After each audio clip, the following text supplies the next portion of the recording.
Welcome to Movie and a Beer, everybody. This is Dan bringing us in, and we have some financial number crunching going on this episode. That's not how you introduce. Normally you introduce, hey, we've got these great friends to talk about this great film. We're so glad you've joined us, listener. Like, damn, that's our usual. Like opening. A Muppet? Well, you just did it for me. All right, listener, this is Aaron bringing us in after Dan already brought us in, saying, hey, we got some great friends here having watched a great... I'm your tranche expert. I'm Aaron. Tranche? The tranche. No, it's not tranche. It's just tranche, which is a French term meaning like a strata or a section of. Okay. Like, yeah. I appreciate that. I was going to, not as a bit, ask you what it meant, because I genuinely forgot. It sounds like trench, but that's an unrelated thing. Yeah. This is Blake. I'm your Adam McKay expert. He directed The Other Guys, in which he plays a role called Dirty Mike and the Boys, where him and a collection of derelict homeless people have sex in cars. Derelict? No, just derelict. Oh, like derelict? just standard. Derelict. All right. And when Will Ferrell's like, "You ruined my beautiful car," he's like, "How do you know who I am?" And this is Brian. I'm your subprime mortgage expert. Subprime mortgage. I already want to punch you. All right. So you may be wondering. So yes, financial film called The Big Short, and this is about how several traders and a hedge fund manager made fortunes because they saw that the housing market was in decline and would cause a collapse of the bond contrived from subprime mortgages. I don't even know how to read my notes because they're in weird terminology. So I spent a lot of this movie incredibly confused. Yeah. I look forward to us discussing it because I'm still so lost on everything. Right. It's just I don't have a mind. I don't have a brain for this. So, dear listener, just full disclosure, I was in the industry when all this went down. I was working for one of the largest mortgagers in the United States that purchased one of the other largest mortgagers in the United States. Steve Carell played you? And no. Steve Carell was much smarter than me, and he had a whole lot more money than me. I mean, he is an then actor. or now. Yeah. But one of the questions I've got, so I guess we'll do a synopsis, and then I'll ask my question about like how does this movie look for somebody outside of the industry? I was wondering about the synopsis. It's just a dramatization of what happened leading up to the bubble bursting on the mortgage bubble around 2008. 2008. Yeah, because we see 2005, and then cuts to 2007, and then later in 07. Yeah, and then we get away. So this is based on sort of a true story, right? Very much. What happened? It's a true story. Happened. They just dramatized a bunch of the stuff, except for when. Sorry, I'll lots of fourth wall breaks. I'm sorry. Yeah.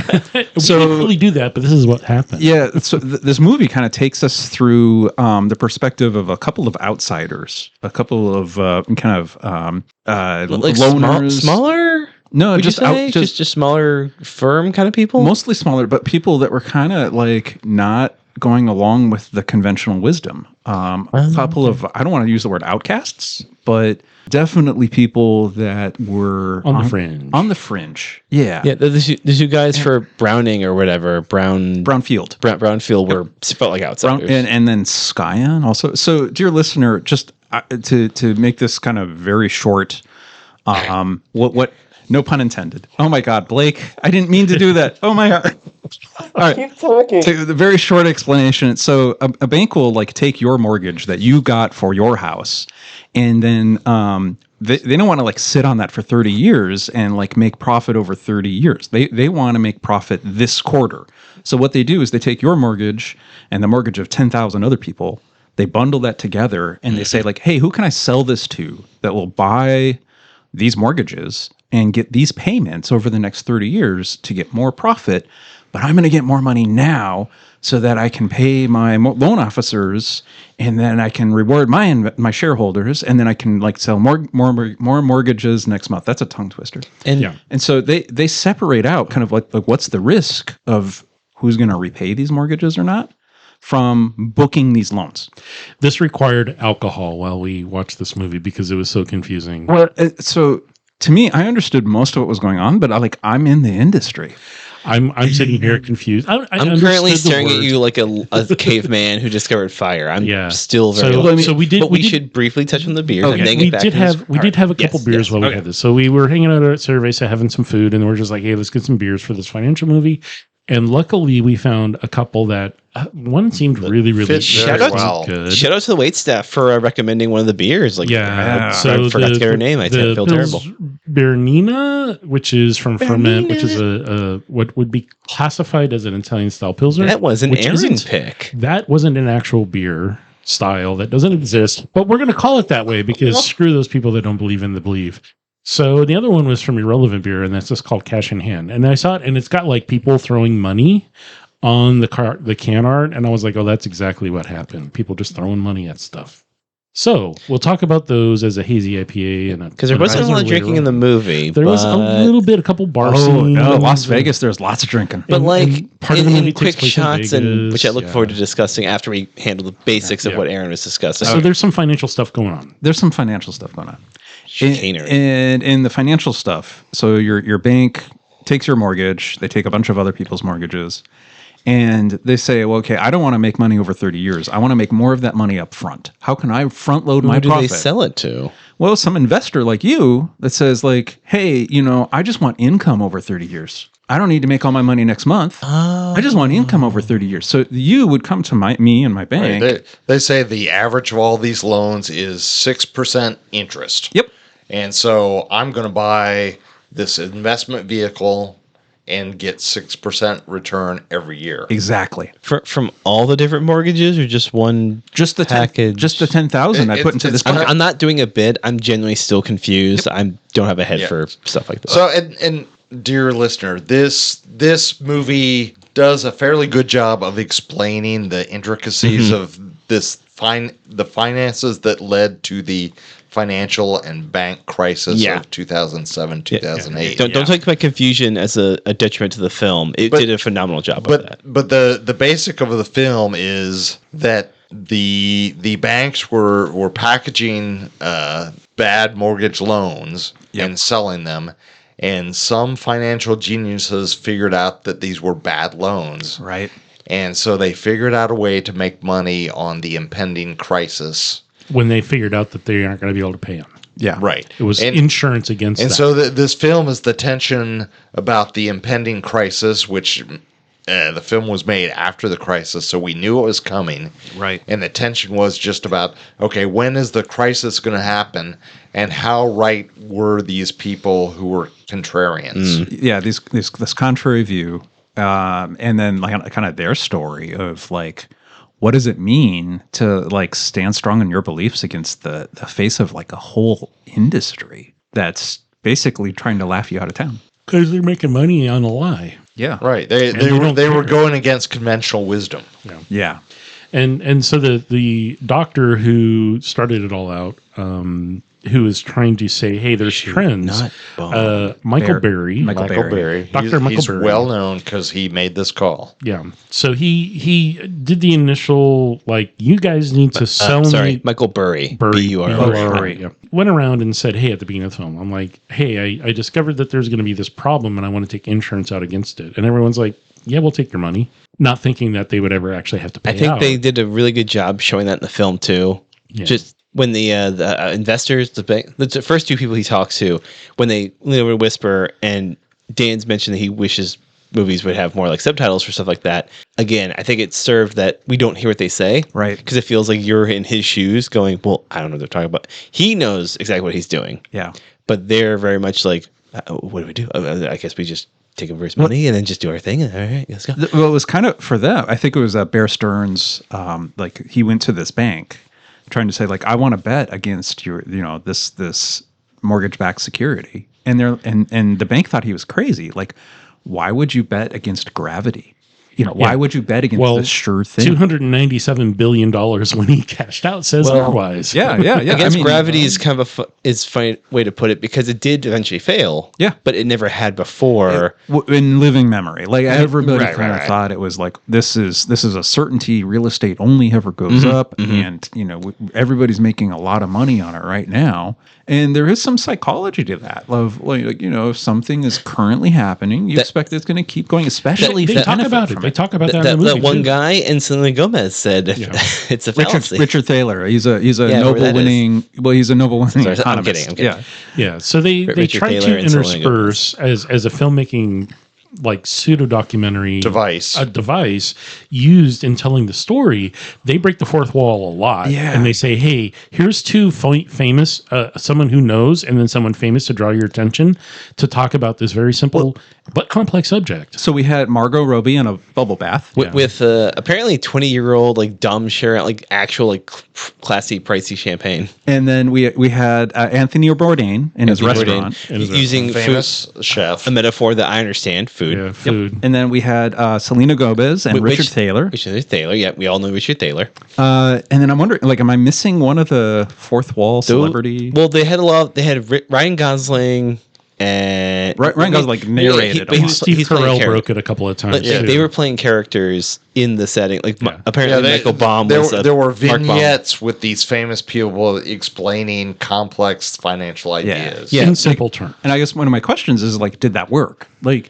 did it work in the context of the film of like it helped to fill in the gaps but kept the momentum of the story? What's funny is I think it did, but I heard a lot. I hadn't seen this until today. Okay. But I heard a lot of like film goers regarding this as, okay, you don't have to talk down to me about it, but this came out in 2015, 7 years after it happened. So in retrospect, it feels like, yeah, of course it's obvious now, but this felt like Adam McKay saying, well, no, here's what happened. Here's what really happened. Here's a lesson. So hopefully you don't repeat your mistakes. Right. Yeah. Well, I, Keep an eye on I it. would say the concepts are extremely complex. Yeah. And I'd agree. even after I'm a pre-educated investor, and even after this film, and even after reading a lot after the collapse of 2007, it's still confusing to me. So I think anything they could do to kind of dumb Explain it it, down yeah, and dumb it. simplify and explain and catch your interest is Well, there's a line that well spent. There's a line that Aaron echoed is correct, that bankers write these in a way to make it seem boring and confusing, so you don't pay attention. So you don't read the details. Yeah. And they're like, you actually read all of those? He's like, yeah, I read them all. Like, I need to go through and figure it out. And he looks at numbers. And so, yeah, it makes sense. I think Christian Bale played him well. I never met the guy, but he apparently played the person he was portraying well as being on the spectrum and just being very detail oriented to the point of, I have to know what I'm doing. Yeah. And playing, metal music the whole time. So I want to actually briefly talk about like the soundtrack to this is really interesting because there was everything from Pantera, Metallica, and a bunch of other like metal groups that when the Doctor was shown and like how he handled stress and his situation was just like, I'm just going to play the loudest music possible that I love and can play along with. So they showed a scene of him probably in his house or apartment with his family, and the wife's like yelling down at him towards the end, like, "What? You okay? Because you're playing the drums really loud." And you could tell it's like it had like the sound buffering glass in front. He's like, "I'm going to play along with the song," and it's just me. It's just thinking. blasting Pantera. Yeah. But it's a stress reliever for him. He was kind of an iconoclast though, because like in banking culture, you're not in shorts and you're not barefoot. He was in banking culture. You're not listening to. I mean, everyone else was wearing like suits and ties and everything. But he had. There's I think it's kind of taken from the entrepreneurial Silicon Valley culture of like the theory of the red shoes. If you're good enough at your job, doesn't matter what you wear. It doesn't matter what you wear. You can wear red shoes and break dress code. If you're good enough at what you do, everyone will overlook that because you had so much value. Right. I don't bring so much to the table. I do that at work every day. I don't tuck in my shirt in my office, which is kind of that's kind of a thing. But I'm also like, I get high performance reviews. Everybody knows I'm good at what I do. Aaron's the bad boy of banking. I am the bad boy of banking. Piece of trivia: the clothing that Christian Bale was wearing was from the guy he portrayed. Oh, he asked if he could borrow it for the role. I was going to get on a whole thing about getting into character. I was going to get on a whole thing about method acting. That's a different podcast. I loved all the performances. Adam McKay wasn't eyeing Steve Carell for this until he saw him in Foxcatcher. Yeah, because they've worked together for years. Adam McKay's a steady like comedy director, but he just he was not considering Steve Carell until the other dramatic role. And he said, "Oh, he can do it." I think Steve Carell succeeds. Of course, he's a phenomenal dramatic actor. He's a really the acting across the board is great. He's great. I don't know the younger actors playing like a Brownfield. So I think everything was really believable. Even you've got some really big actors in this, like big Hollywood stars. Mm-hmm. And it felt like that Like Margot Robbie. they appreciated giving this opportunity to do something a little outside the box, because this is like really different. This is a financial drama. Right. I mean, I didn't know it was a drama. That's the exact right description for it. And I would say drama is not quite the right word for it, and we should discuss this. Documentary. It was very much shot as a documentary. It was, yeah. And I mean, there were a lot of stylish moments in it, like quick cutting with documentary footage. Yes, A lot of quick cutting. And that is actually very, for 2015, that was kind of leading edge in documentary presentation. Holy cow. There is a lot of this in actual documentaries nowadays, of quick cutting and kind of flashes to kind of set the world. Right.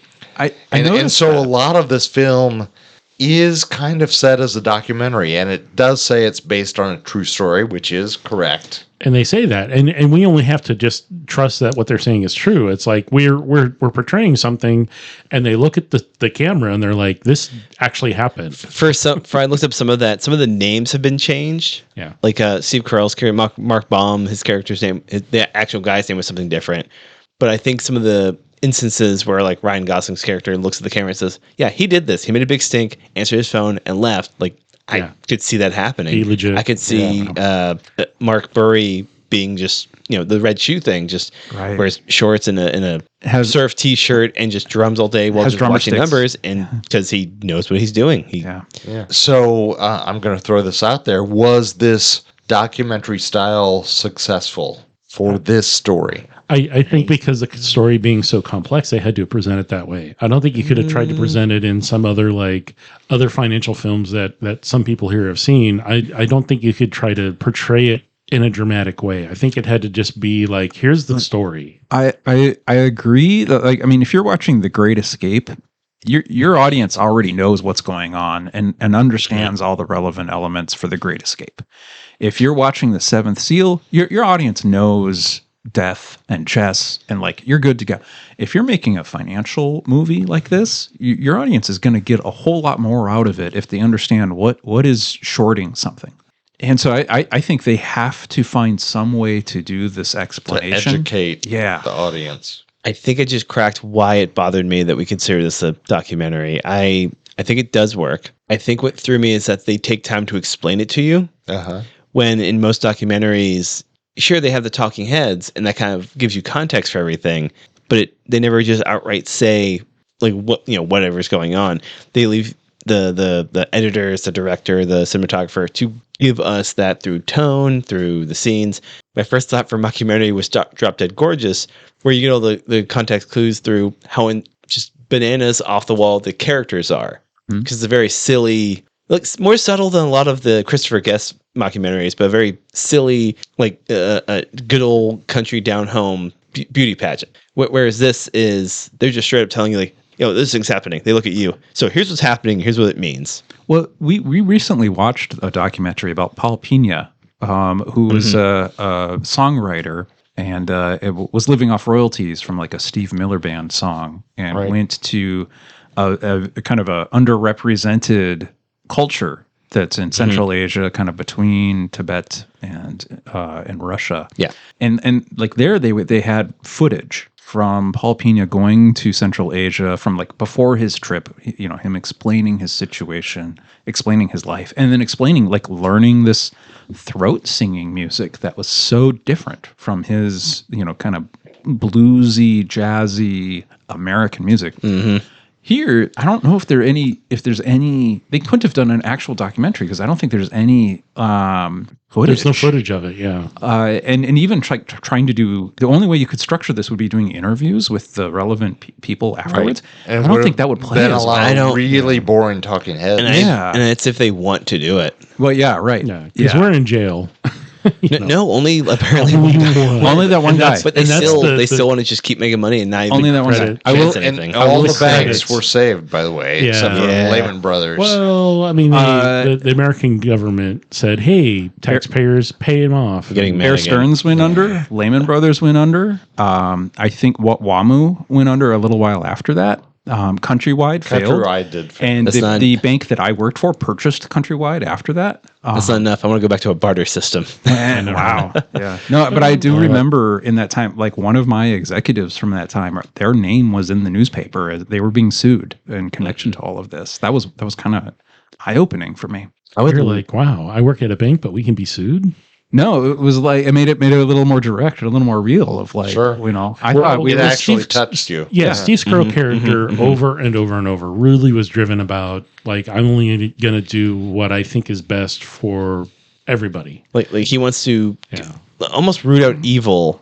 Yeah. It was just due to a tragedy in his past. Like from what I could gather, his brother committed suicide. Well, he was like that as a kid. Remember this flashback to That's right, that's when he was right. studying the Torah. That was such a delightful way to like Yeah. give us cemented Explain character his work, character. and also He's a little bit low- joke. He's Where- a little OCD, and he's But- going to focus on something. but the lovely joke of his mother going, "Were there issues with the Torah?"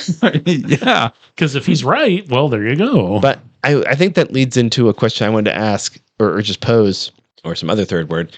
I feel like there aren't any heroes, there are but no there are heroes in characters this. we are sympathizing with. Yes. Which would be Mark Baum. Like it feels like because they still buy into the faulty system. They still go into it, but he the whole time has reservations. He's trying to root out why people are doing this, why how to make it better. What are the But I feel like there are no indicators? heroes in this, but is- there are protagonists. Well, I was Obviously, gonna you got to have a say, protagonist for a story. Like, yeah, who are the protagonists here? They're not mean- necessarily heroic, They're not heroic, it's but they are more clever than anyone else, and Yes. they're willing They're- to stand Yeah, against I- convention. it's like And a they Grecian make- tale. and they make money on it.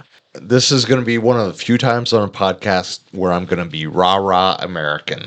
All right. Ugh. I would say the sympathetic characters are kind of self-made outsiders. Mhm. The underdog, and that's who Americans root for. Yeah, And That's they're heroic in that they saw a problem, and if anyone would have listened to them, we could have nipped the problem in the bud. I don't know. It was pretty far along by the time they started really looking at it when he was saying the trends are saying this and Well- it's starting to go and this is what we forecast. That's what their prospectus is I'm writing a forecast. yeah. He It was presented that. already. It was already. It was already trending to Yeah, the negative. and it was Yeah. in so many instances there was a race to the bottom through the whole process. You remember they went to one of the was it Fair Isaacs, one of the credit rating industries, Standard and Poor's. Standard and Poor's, and they were saying like, why are you giving this a AAA rating when you know it's not made of AAA loans? Like, why are you doing that? And the lady said, if they don't come to us and give us our fee for this, go they'll to just go to Moody's. Yeah. Right. And so I think all throughout this was an instance of like not enough competition in the marketplace because like between I already forgot the name of the credit agency. You remember more than Standard I do, man. Poor's. You're nailing But it. it was like if they don't come to Fair Isaacs, then they're going to go to Moody's. If they don't go to Wells Fargo, they're going to go to Countrywide. And if they don't go to that one mortgage broker, they're going to go to somebody else. And so like there was all of this fear about like, well, if they don't take my business here, they're going to go to the one other place. And so I'm going to do this deal, even though I'm not convinced that it's on the up and up, but I'm getting paid for it. And Which I'm seeing as like a like I'm building my house on kindling, and there's someone's lighting a match, like kind of fun. I'm just getting this I'm vibe going of to like build my everyone's- house right on the coast, on the beach, not on stilts. So Like- let's just say, Blake, I'm going to give you one of the good banks. Choose the best one you can think of, and I'll be Wells Fargo, which is not the best bank. And we'll just say, like, Wells Fargo, to keep their executives happy, who wants to keep the board of directors happy, who wants to keep the investors happy, they keep lowering their underwriting standards. So they're going to do a mortgage without verifying somebody's job. And then you, as a different bank, a better bank, well, your investors are upset because you're not making as much money as Wells Fargo. So you have to relax your lending standards You have to do the keep same up. thing. Oh no! I get And that. then, but it gets yeah. worse because then I get to a place finally. Wells Fargo was doing. They called them ninja loans. It was no job, no income, The no handsome man in assets. the movies called them that. Yeah, and that's what they really were called. So can you imagine a 30-year loan where it's just like you say you can pay it back? I'm going to give you $600,000 based on your word. I'm not going to verify your credit score. I'm not going to verify your income. I'm going to verify how much money No. you've got in the bank. 600. There you go. Aaron, we got a. Sorry to cut you off. We saw a wonderful example of that in semi-real time when they were going to that like empty development. Yeah. And that lovely gentleman just opened the door and it was like, when the guy said, "Hey, Still do you have living the loan? Do you have the loan under a Mr. Wiggles, like my landlord's dog?" Yeah. And Like, I'm paying my rent. Like the poor guy just started freaking out. Like that's and like so real. That was stuff that's like what that. happened. Stuff like that happened. And we saw him living in his car Later toward the end of the film. Like Yeah. that whole interaction had me kind of tearing up. Like this is That's really what This is happened. what I saw. And I appreciate them having gone through the steps to tell that part of the story. Agreed. Because that made it real. I mean, The higher up part was important to see. Yeah. But that was And that's exactly good for the what like humanity. Steve Carell's character and some of the other characters were all about. Like, this is why I don't deal with banking, and this is why I don't do that. I mean, and this Steve is Carell because and then Brad Pitt's character Brad basically. Pitt's really pushed it hard, and then it was like it came back around, and everyone else was like, "Oh yeah, this is really bad. This is not going to end well for everybody." Yeah. And they were saying, "Oh, it's going to melt the markets all around the world," and it did because all the banks around the world were doing it. It wasn't just here in America, but it was really started here, and it really got bad here. The one way I do want to try and set the record straight, though, is that when they talk about bank bailouts, well, what happened was the U.S. government forcibly bought stock of the 6 biggest banks. And it was like $150 million of Bank of America, of Citibank, of JP Morgan. And actually the government made money off of that because they forcibly bought the stocks when the prices were fairly low in 2008. And when 3 they years recovered, later, they sold them. back. And the government actually made money on this. So like you could call it a bailout. Not But really a bailout, but yeah. Where you know, did the money that they made go? back to the U.S. Treasury. The general fund. Oh, okay. Yeah. So I mean, it wasn't like the U.S. taxpayers paid for this. Stealth It's, bombers. it's paying for gold I mean, leafing. that's what I'm It's feeling paying like. for gold leafing in a brand new ballroom. But yeah, now it's it is being because repurposed. what we're dating for- out where 100 square yards of paving over the rose garden. I'm That gonna is- start just freaking out. Let's change the subject, please. All right. So How do you make a financial film exciting? you don't. You do this. You With make it like an music. MTV music video. And that's basically what this was a music video. Like they I mean, kept they doing the quick literally- flashes of like yeah. pop culture stuff. It threw me for a second to see the Twin Towers because it is leading up to 2008, and they reference like how like Go America, yada yada. Like yeah, that's right. There was a huge just surge in patriotism. Right? Were those pop culture clips though of like Britney Spears and then like other elements of like 2005 South Park? Oh yeah, I mean there were so saw many South things. Park, Like you did that saw- help to You kind saw of a woman anchor eating you? a pear in It the anchored you in a time and place. Yeah. I feel. It was that- helpful. Yeah. I'd agree with that.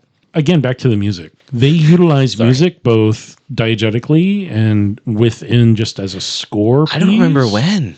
Aside from all the Pantera. I mean, there's Smash Mouth and stuff going on, and Yeah, like, there was other No, stuff. we were talking about Smash As- Cuts, which I want to talk about. Yeah. And then we started riffing on Smash There was Mouth. Guns N' Roses. There was Led Zeppelin. Yeah, there was stuff that was going on, and if you do watch this, watch the credits because the credits get really depressing really fast because it says this person is now doing this and this person is now doing that, which is like, yeah, they walked away from it because it's just like our lives are ruined. And the two real estate guys down in Florida that they talked with, the one group of the two brokers, mortgage brokers. the brokers went down and said, "Hey, we're really just doing a little investment. Just give us a hint as to what's really going on."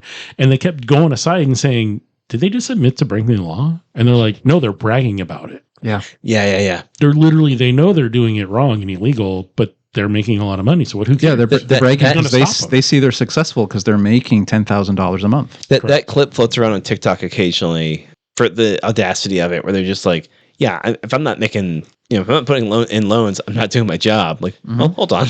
Yeah, they said like, well, 10 years ago it was Let's make it what? like 3 or 4. Yeah, a month. it was a certain amount a month, and then it's like quadruple that, and you're just like, oh, well, that's because you can, not because it's right, and not because it's legal, and not because you like everything you're doing. You just is want like you want to live like a rock star, yeah. despite being a banker. Like, I'm not sorry, Aaron.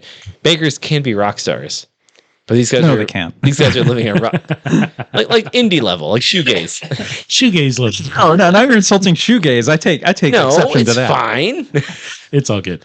But I appreciated the fact of how they kind of use, again, music video. I mean, this really, the approach that they took for my generation, having like, I was in my high school years when MTV came out, and I really appreciate it. It was like, short attention span. It's like, oh, this is before ADHD was something everyone had. Is like squirrel, squirrel, squirrel, squirrel. It was like flip around, keep your attention by distracting you with things that were relevant. I guess that's the best way I can put it because everything that they did show had relevance. I don't want to say there were things that were just there to be there. I don't know what you could have cut. I mean, we've talked about that a number of times about various movies we've reviewed. Well, if I could shorten this, because this is a long movie, I don't know if you could shorten it because simply the reality of what happened needs to be told in time. It's already the Big Short. I would also push for this being the brain of a comedian, someone who has filmed lots of excess comedy content and knew exactly where to cut to make the jokes land.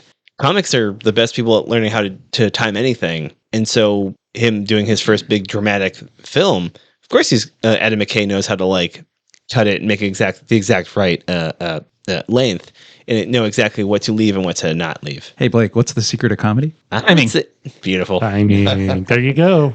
That's what it is. That's how you yes and, folks. Yeah, dude. Curious comedy. Take a class. Thanks for. All right. So other filmmaking things. So this took place in a building. What's it the took smash place in a cut? set. It took place outside. It took place all over the place. A lot of lockdown shots. Some of the handheld shots that were inside of some of the meetings and in Vegas. There's a bunch of Vegas shots about of the film. I would took place say in all Vegas. the handheld stuff made it feel more Documentary style. Yeah, kind of more immediate. Yeah. And so to Blake's question, what's a smash cut? Thank you, Brian.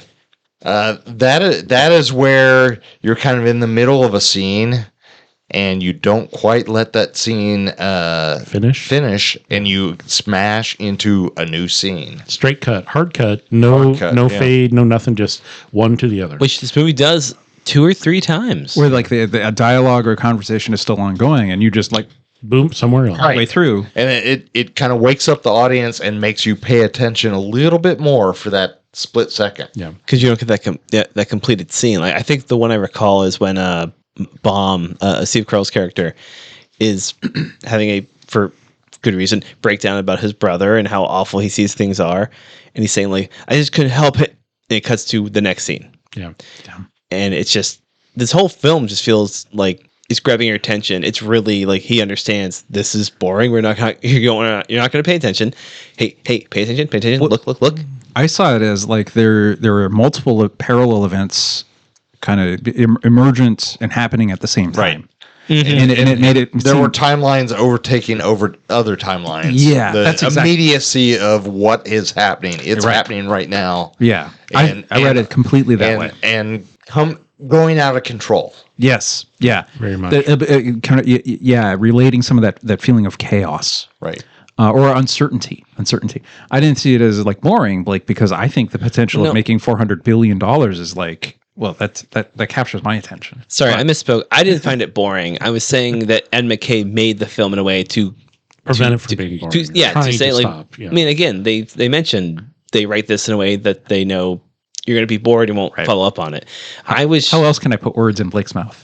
I mean, if you like write like the word on a hot dog and then give it to me, I'll eat the hot dog. Hot dogs are barely food, man. Hot dogs are delicious. We should, No, but I wish I caught it the way you did. I didn't think about the parallel things happening at the same. Geez, There were multiple I stories. was about to be redundant. I don't know. I saw it as like each thing happening after the next. This kind of subject, my brain's not built for. But I love the performances. I love that. I'm glad we watched this. I'm really, really happy we watched this. I love this film. I mean, are there other movies that kind of pose these sort of outsiders and these misfits in the same sort of way against like a larger consensus? Like are there other kind of outsider movies? Moneyball, a Brad Pitt vehicle, would work. Also based on a Kinda Michael Lewis similarly. book that this Yeah. movie is based on. Yeah, both Michael Lewis. I hesitate to say Wolf of Wall Street. I mean, they both have the protagonist like directly speaking to the audience, but that was more a Martin Scorsese like almost art film. I don't love it. It took me a few sittings. I get what he's going for. He nails the feel, but it's one of those movies that like dude bros, and if you have to bleep this, Dan, I'm sorry, douchebags take the wrong lesson from the lead, being like, "Oh no, I want to do that." Like, no, he's a criminal. Yeah. Don't follow him. Like, no, he's cool. He's glamorous. I want to be like him. I want to do Quaaludes with that guy. Like, Yeah. oh god, like that's the only other financial thing I can think of. I never saw Wall Street. I don't watch a lot of these movies. my response to that question is hackers. Ooh, Hackers. the 1999. film is that 1995. Angelina Jolie. Give us the. Isn't Matthew Lillard in that? Yes. Help me out. Yeah. What was the premise? Like, They hack. oh, well, now I know. So it's the system, and those All helping so much. the hackers discover that they're being set up because the smart IT guy says, "Hey, I know I can set you up for this to pretend like you're going to cause a tanker ship off the coast to go down." And the hackers have to figure out how to stop it, and so they do all this ploy. And this is like pre-computer being common. Like there were no cell phones. Like they were calling on payphones like this. Yeah, dial up. There was dial-up, baby. They had cool haircuts.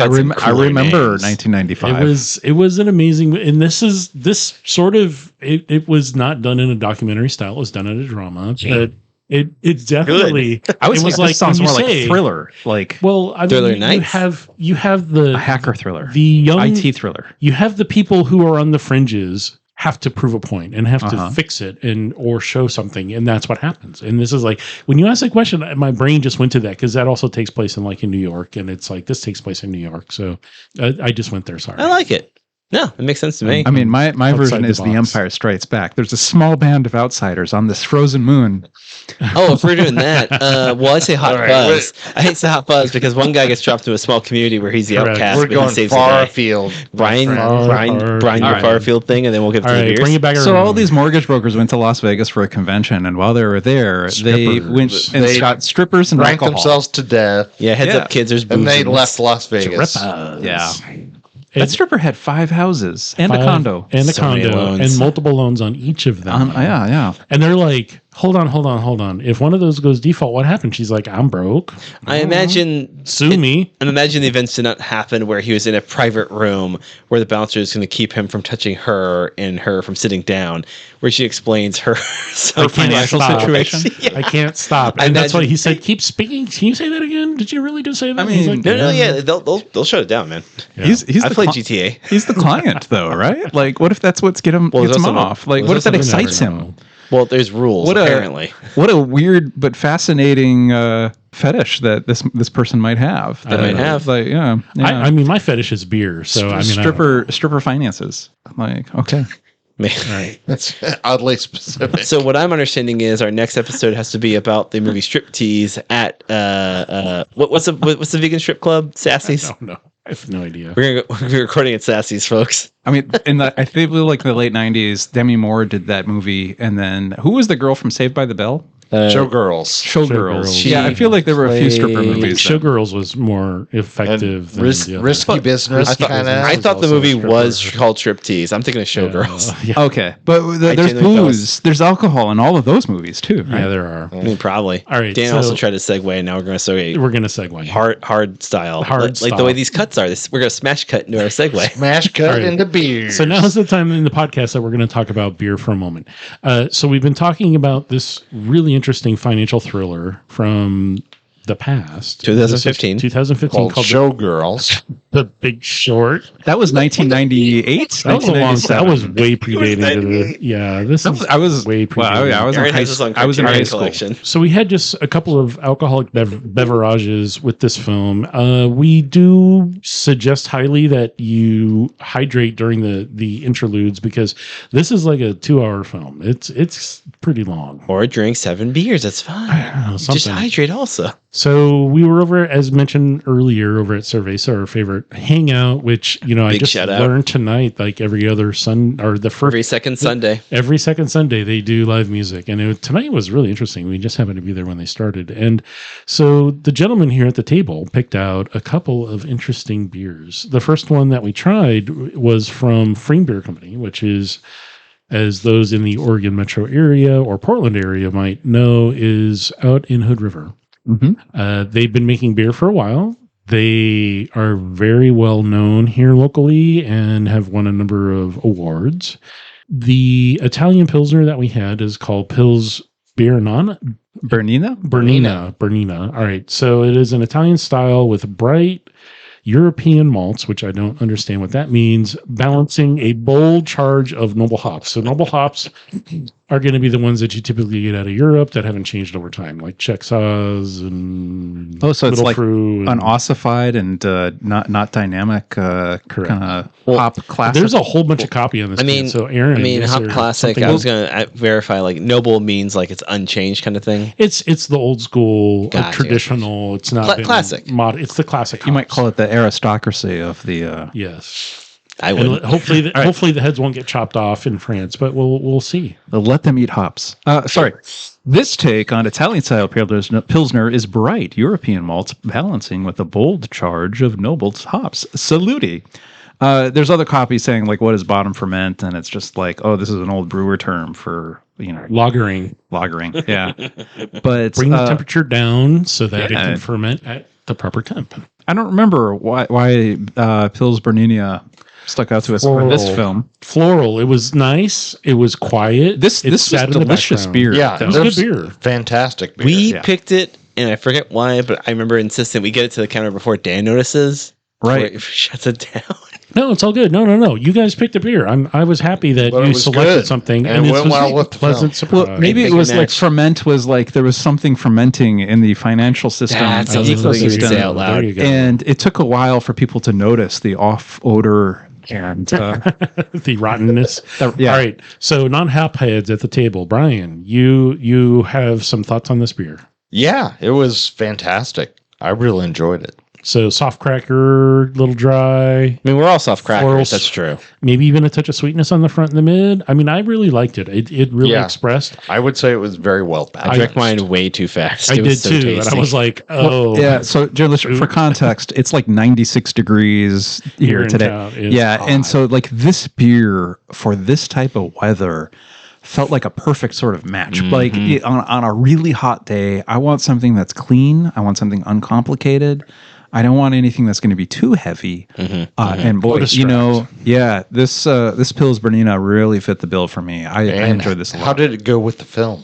In the heady days of like 2005, 2006, when everybody was happy and making money, and all these people were hanging out by the pool looking for jobs and like flirting with passing that my- guy from Bear Stearns. Karen Gillan. I'm passing my resume over to the Bear Stearns guy. over there. Oh my gosh, it was. She was from Karen Doctor Gillan. Who. Yeah, you're right. Yeah. And, Oh, yeah. and Guardians of the Galaxy. I didn't Plays Nebula. place her. I didn't place her, but you're absolutely right. Yeah, this would be the perfect beer to have by a poolside if you're a really cute redhead looking for a job in the financial services industry. Or if you're very stressed, whatever Steve Carell's job was, who just answered the phone in the middle of a conversation. yeah, like he was sitting on his rooftop Manhattan office and like having a beer, like trying to decide when's he going to sell. Like this would be great beer for that. Sell no. Yeah. Nope, don't sell yet. All right. So yeah, I liked it. I thought it was really good. I think it matched the movie exactly right. Everything was bright. It was always daytime. It was always daytime. There was a few night shots. The Vegas shots were Wait, fewer of them were night. The bankers don't work at night. Yeah, everybody knows bankers' But hours. they're strippers. Well, that's not working, Dan. Well, the strippers are working. Somebody's working. I got me. All right, so check it out. If you can't find this, find another Pilsner that's light and approachable. This one, Italian style, what differentiates that from American or German or Czech is there a little bit more floral in character with the hop profile, Whoops. which totally, you can find those, you can do it. There's also New Zealand and Australian style Pilsners. There's a lot of different styles now, and the Northwest and Pacific Northwest style Pilsners are really dry hopped and drier. I just find something nice and gentle. I think the start of this film, get something that's lower alcohol because this is a long sipper, and it doesn't matter if it warms up or not. It's just a long sipper. 6% ABV. Whoa. It's For Pilsner's quaffable. But try this if you can find it. Pils Yeah, Bernina. definitely. It's a blue Come find can. Dan's home. very and good. ask him Tall to take you to boy, get good beers. drink. Find it. They're probably not going to carry it at the big grocery stores, but at most of the bottle shops they will because Ferment does good stuff, and this is a seasonal. I don't think this is a year round for them. Any other thoughts on that one? All right, Crushable. hearing none other than it is crushable. It was crushable. So we're going to move on to the second beer of the evening. So this is from Irrelevant Brewing, which is over in Vancouver, Washington. This is called Cash in Hand Hazy IPA. This is 6.9%, 44 IBU, Nectaron, and Cryo Simcoe. So it was dry hopped with Simcoe, Cryo Simcoe, meaning it's twice as strong. And if you're going to do dry hop or do anything with cryo, it's going to just really pop hard. It's going to really hit the tongue. Pop. And this was actually an interesting hazy because it did have a lot of aromatics on the nose and a little bit up front, but then it was not so hard on the back.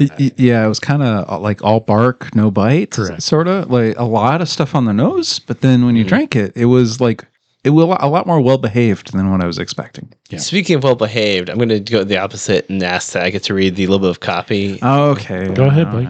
Drink this. Everything else is irrelevant. That's the whole copy. But there is the illustration gave credit to someone, I'm presuming through Instagram, at Grim Wilkins, GrimWilkins. Oh. And the art style is really fun. Well, it says label design is Secret Pizza Design Company. Well, it's the label design, but the illustration was by Grim Wilkins. Oh, At okay. Grim So you Wilkins, have multiple people working on, and these guys, which I'm a fan of. Like, pay your artists, give artists things to do. This is really cool can art. So Irrelevant is up there, in my opinion, with what like Gigantic does. So every can has really unique and great artwork. There's a consistency across the style, but it's different. And they really push and give money back to the artists who provide their artwork. So Support Irrelevant. Yeah, it's pretty relevant. Support Irrelevant Brewing. Like, give them your money. So downtown Vancouver, they opened pretty recently, within the last year. Their full tap room is open now, and Relevant Coffee Company is on the corner. Wow, I and just then- now realized that's the place we went before. Yeah, I didn't know that. We've been there a couple times. I'm a little stupid. It's fine. So we visited them before they opened the tap room, where it was just in their brewery location, and that was kind of fun because It's they a got cool to, space. It's It was- relevant coffee and irrelevant coffee Yeah. and irrelevant beer. Yes, Wow. same Oh, people, same owner? same Okay. owner. I was heartbroken the coffee place wasn't open. Yeah. Well, it's a daytime thing. I Okay, love so we're coffee. digressing. Non-hophead person, you reacted to this. You said, "Oh, I'm a person too. Yeah, but Aaron little over here," hops. but you like hops sometimes. Horny for hops. You say it all the time. The non-hophead at the table is probably like, "I hated this." No. Oh, you So, hated it. Yeah, take that, Dan. All right, you didn't hate it. I didn't hate it. It was Challenging. no. Let the man speak. I would say most hazy IPAs I don't necessarily enjoy, Yeah. and I enjoyed this better. Okay. So that's my review. was there, Degrees was there of anything about enjoyment. was there So- anything about the flavor you liked, or just like Pineapple. did it match better with the movie, and that's why you liked it more? Great. No, I mean I would say it was a little sweeter and less hoppy than I was expecting. Yeah, not as dry as some of them. So that I enjoyed. Right on. Makes sense. I'm a sour head, Dan. I know you are. this. Yeah, But I'm you're not not a a- hop head. Well, I'm saying he's the non-hophead. Well, I think Brian and I are close in our like hop profile. Sure. This We Yeah. love to hop. In place. That's why I always call you guys the bunnies. well, yeah, we can both hop on one foot. More than all us.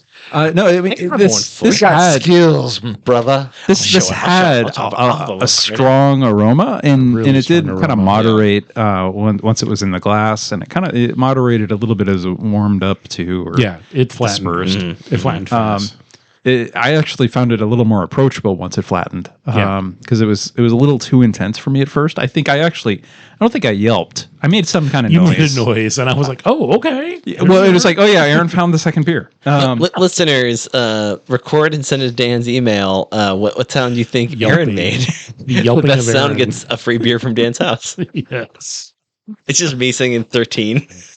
All right. Interesting flavor profile. Not super dry, not super sweet. Kind of rides that middle road really nicely. So well balanced from that perspective, because that's what you really want. You don't want something that's going to be one way really strong or the other. I've had hazies where I got 3 sips in and went, I should No. not have gotten a full glass. This is a bad move. Yeah. But And this this one, I one's really You could liked say this it was a poor investment. correct. It was a a- poor investment. I got this big one, shorted. This one was a little more reserved and actually had its dividends paid in full at the end, because I think everyone here drank their whole beer. So No, I it think, just it front loaded all its. I can't tell when we're making bank puns or not. And No, I'm that was- very upset. That was an investment fund. Yeah. all right. So I think it check them matched- out. I think it matched the back half of the film well, because that's when things started to get really crazy, when it became a little more of an action movie, which is this is not an action movie. Shooting a semi-automatic and automatic weapons. I mean, that was just doing deals, baby. Yeah. But just The bank regulations were kind of hazy. God, Here we go. I'm trying to make a point. You guys are being so funny. I mean, I liked that scene when we went to the shooting range and they had like Osama bin Laden's face on the target. They were This like, made me realize that, it was post 9/11. yeah, it was post 9/11, and one of the protagonists is like, well, aren't we talking about business here? And the guy's like, no, we just need to have a client here so we can expense the ammunition. And I was like, No, shoot Obama or Osama. Jesus. Wow, yo mama. Wow. Sorry, I didn't. I appreciate Barack Obama. Please don't come at me.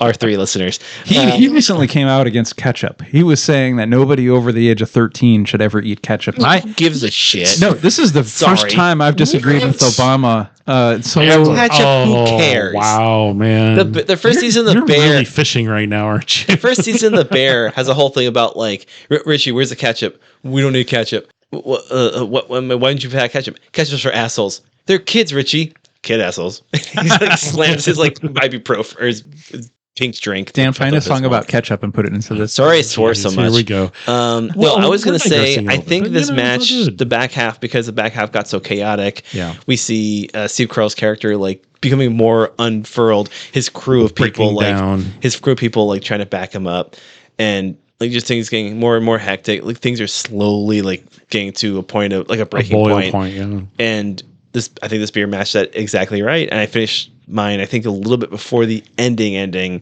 when Christian Bale's character, Michael Burry, Yep. Burry. I looked up earlier, B-U-R-R-Y. MD. is vindicated. I think Aaron even said the Yes. right word vindicated, writing the big plus 219 or whatever.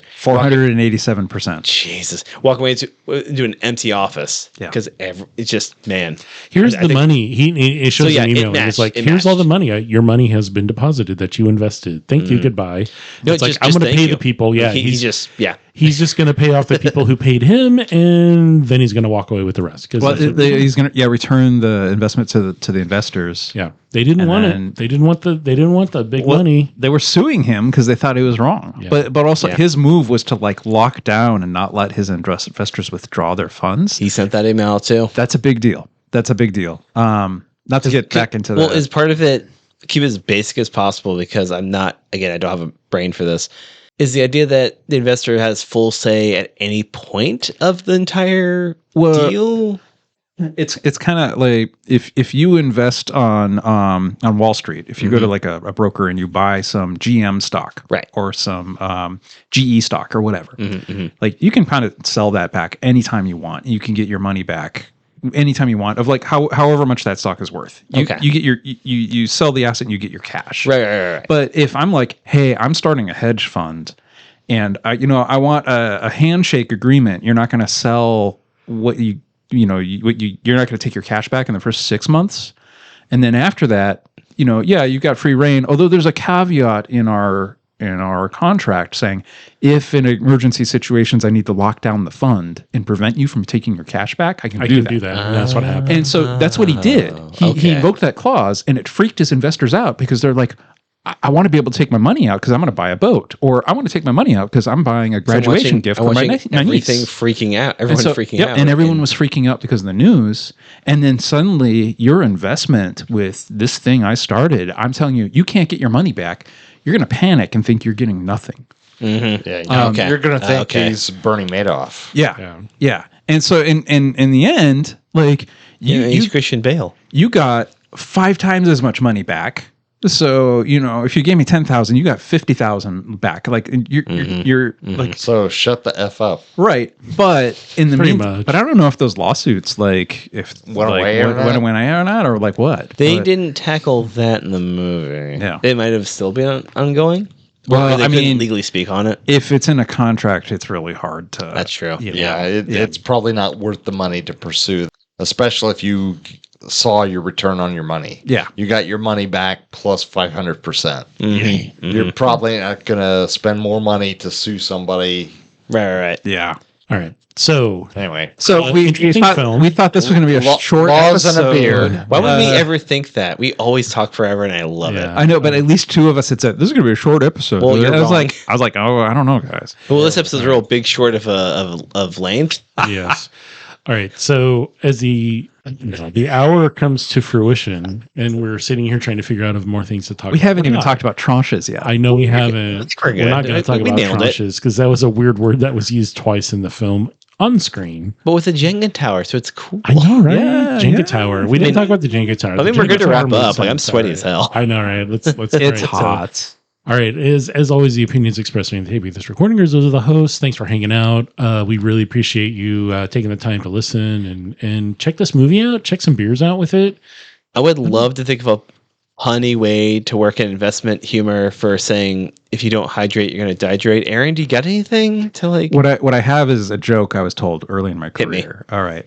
They say that banking is a one-to-one industry. Blake, do you know why they say that? Why do they say that? Why do they say that? Well, it's not because it's like one-to-one talking with bankers and clients. No, it's like you borrow money at 1%, you loan it out at 2%, and you're on the golf course at 1 p.m. Love it. There you go. 1-to-1. Yep. And when you're on the golf course, hydrate. Yes, you do. All right. So thanks for hanging. Check this weird financial film out. I don't know. We all really It's good. I thought it was just really Yeah. It's just weird. Highly recommend it. It's not weird. It's Eight thumbs up or 4 thumbs up or 7 thumbs up? I was going to say it's different from other movies. I'm really glad I watched it. I got a lot out of it. Have you never seen it before? I had never seen it before. Wow. Right on. Same. I loved it. 2 thumbs up. Yeah. All right. Brian? He's not even moving his thumbs. That's not a good sign. Sweet. It was a great film. Go see it if you want to. I was kind of depressed. Because you lived through it. Well, I lived through it, and I see a financial tidal wave coming down the pike. Yeah. That's all I'm going to say. It's in some ways discouraging that way, for sure. Yes. Yeah. All right. Okay. Thanks Good- for listening and joining, Goodbye. listener. Until then, keep shorting the things that deserve to be shorted. And get big. Shrug. Keep your money close and your kids closer. There you go. All right. Your Thanks for enemies listening. And your enemies. Or your kids. Keep your money close and your enemies closer. Keep your enemies in different hedge fund. Yeah.